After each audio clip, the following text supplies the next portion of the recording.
দিনহাটার গোসানিমারির কবিতা। জীবন যুদ্ধে হার না মেনে ভ্যানে করে ফুচকা বিক্রি করে দিন কাটায়। এ যেন এক অসম লড়াই। নিজের শখ আহ্লাদ ত্যাগ করে মায়েরা সন্তানদের জন্য ঠিক কি কি করতে পারে তারই এক জলজ্যান্ত উদাহরণ কবিতা। আসলে এটাই হলো মা।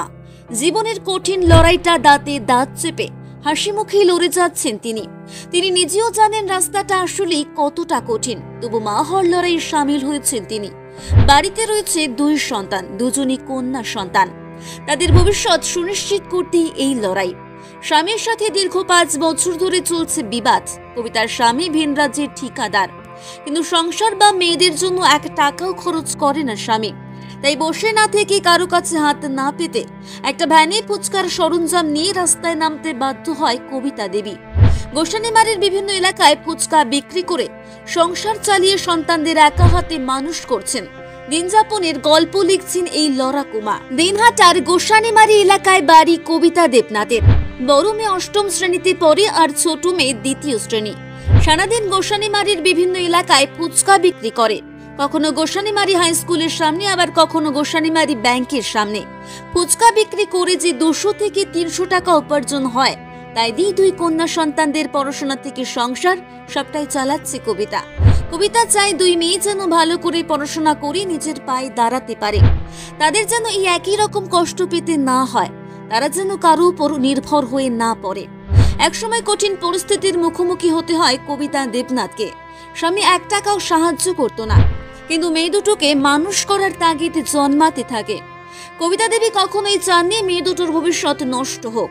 আর যেখানে বহু মানুষ নিজেদের ভবিষ্যৎ ছাড়া অন্য কিছু ভাবে না, যেখানে নিজের সুখের জন্য স্বামীর সন্তান ছেড়ে চলে যাওয়ার ঘটনা ঘটতে দেখা যায় চারিদিকে, সেখানে কবিতা দেবী কিন্তু কঠিন পথটাই বেছেছেন।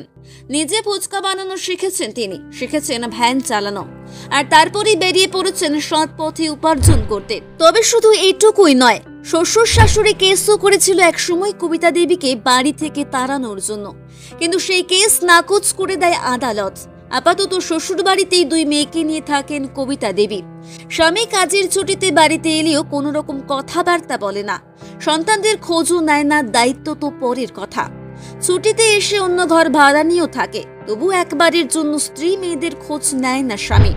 ভরণ পোষণের মামলা চলছে আদালতে।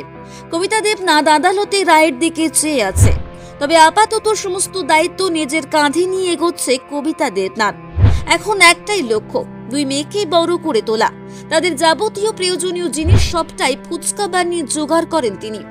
ঝড় বৃষ্টি জল অথবা পূজা পার্বণ সারা বছর ধরে মানুষকে সুস্বাদু ফুচকা খাইয়ে চলেছে তিনি।